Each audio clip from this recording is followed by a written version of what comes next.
সিরাজগঞ্জের হাটিকুমরুল গোল চত্বরে সম্প্রতি ব্যস্ত সড়কে গাড়ি থামিয়ে মাদক বিরোধী অভিযানের নামে তল্লাশি করতে দেখা যায় কিছু মানুষকে।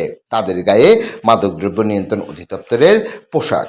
তাদের পরিচয় নিয়ে সন্দেহ দেখা দেয় সাংবাদিকদের। জিজ্ঞাসা করলে মাদকদ্রব্য নিয়ন্ত্রণ অধিদপ্তরের লোক বলে পরিচয় দেয়। আপনার কি কোনো কার্ড আছে? মাদকদ্রব্য অফিসে কাজ করেন, কার্ড আছে আপনার? আপনারা যে গাড়ি সার্চ করছেন, আপনাদের কি কোনো রাইটস আছে? আপনারা যে সার্চ করছেন, আপনারা কারা আসলে? মাদকদ্রব্য আপনাদের পরিচয় কি? মাদকদ্রব্য বললো না আপনার? মাদকদ্রব্য কি আপনি কোন জায়গায় আছেন?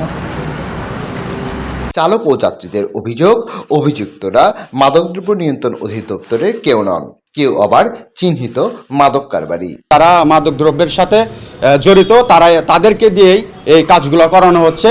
দীর্ঘদিন যাবৎ তারা এরকম করে লাখ লাখ টাকা পয়সা ইনকাম করে যাচ্ছে।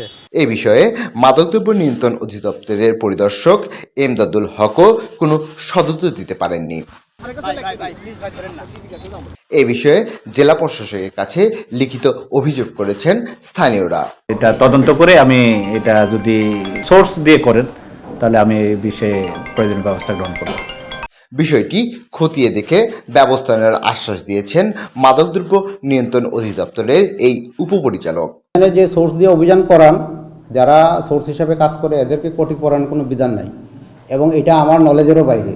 এসব ঘটনায় জড়িতদের দ্রুত আইনের আওতায় আনার দাবি স্থানীয়দের। সুজিত সরকার, বৈশাখী সংবাদ, সিরাজগঞ্জ।